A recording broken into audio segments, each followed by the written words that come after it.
I love traveling. And honestly, when I look back, I have many travel stories, such as flying first class without paying a single dime, or sitting next to not one, but two of the best women on the plane, or, getting stuck at the lowest rated airline, but getting the best service I ever got. So, when I was 7 years old, I got to experience first class service and I didn't even pay for anything. My parents took care of that. Wait, don't click off. I know I clickbaited you, but just keep watching because there's another twist. My parents didn't pay for first class. They actually paid for economy. How is that possible, you might ask? Well, let me tell you.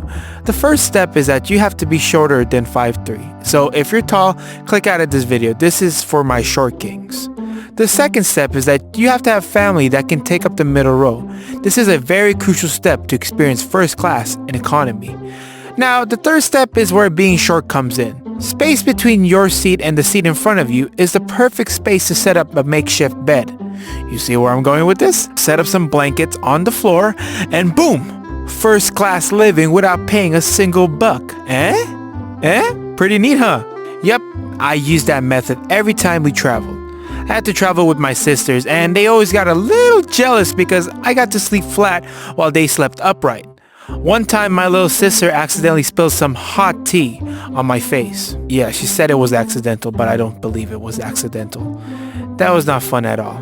Now I can't do that anymore because I'm 19 years old and I grew a few inches. So if I attempted this, my head and feet would be sticking out onto the aisleways. Gotta sit normal now. Travel tip time! It is very important to stand up and walk around to avoid the dreaded deep vein thrombosis. What is that, you may ask? Well, it's a fancier word for blood clots. And if you never experienced that during a plane ride, consider yourself lucky because they hurt like a motherfucker. Thank you, random voice. Yeah, he's right. It is very important to stand up and walk around. Also, do a little bit of stretching. It goes a long way. Now, yes, I love traveling, but there is one thing I do not like, and that is the last hours of travel. Because you already did the sleeping and binging their movies and, the eating. Like, the last hours are brutal. I always experience this every flight, except for one though, because on this flight, I was sandwiched in between two beautiful women who are both old enough to be my grandmas. No, don't get the wrong idea. I wasn't hitting on them, and they weren't hitting on me, but this is more of a wholesome story because they treated me like a grandson. The lady to my right was an old Korean lady. She was having trouble with the remote, and she asked me for help. This sparked a very interesting conversation. We talked about our cultures, how good Korean food was. She taught me how to say some Korean words like, 안녕하세요. That's the only thing I know. I taught her some Tagalog, and she even knew how to speak French. And she even gave me some of her food. The lady to my left was a cute old Filipina lady. She started to talk about how good the rice was in the Philippines. She taught me some ancient Filipino alphabet and talked about her love for singing. And also she gave me some food too. Travel tip.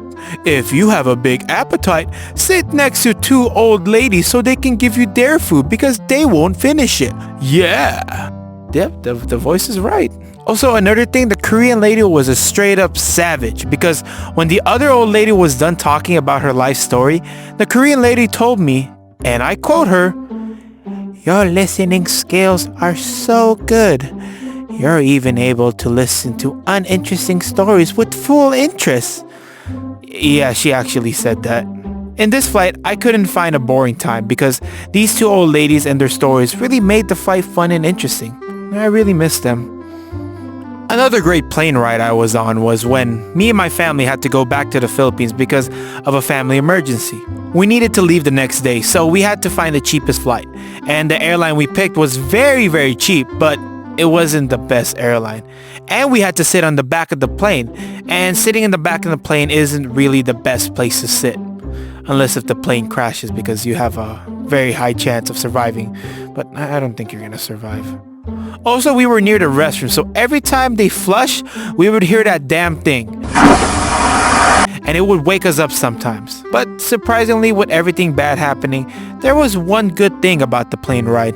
I woke up from a nap and my family was nowhere to be seen. I realized how hungry I was, so I asked the flight attendant for some snacks. 20 minutes passed and I knew that the snacks were not gonna come anytime soon. Then my family showed out of nowhere with food and drinks in their hand. My dad said that the flight attendants were really lazy, so they just set up some cup of noodles and some sandwiches in the back for passengers to grab. Once I heard that, I went to the back of the plane to see it for myself. And my dad wasn't wrong. Literally, there was just packs of cup of noodles and these really delicious small sandwiches. Now, the airline was kind of a pain in the ass, but up to this point, the flight just redeemed itself. I ate a whole tray of those sandwiches and ate 5 cups of noodles. My God, I love traveling. Hey guys, what's up? Thank you for watching the video. Please like and subscribe. Tweet me at David Dobrik. I'm just kidding. Okay, I am so sorry that I was not able to post a video for about 3 months. The reasoning for it is that my old microphone broke on me, so it sounded crappy, so I had to buy a new microphone, had to wait that to come in. When I got it, I was starting to make this other video that I was supposed to post in 2 weeks, like 2 weeks ago, but the file got corrupted and I cried a little bit, but now I got it done. Yeah, but hope you enjoyed the video. Thank you. Bye. Bye.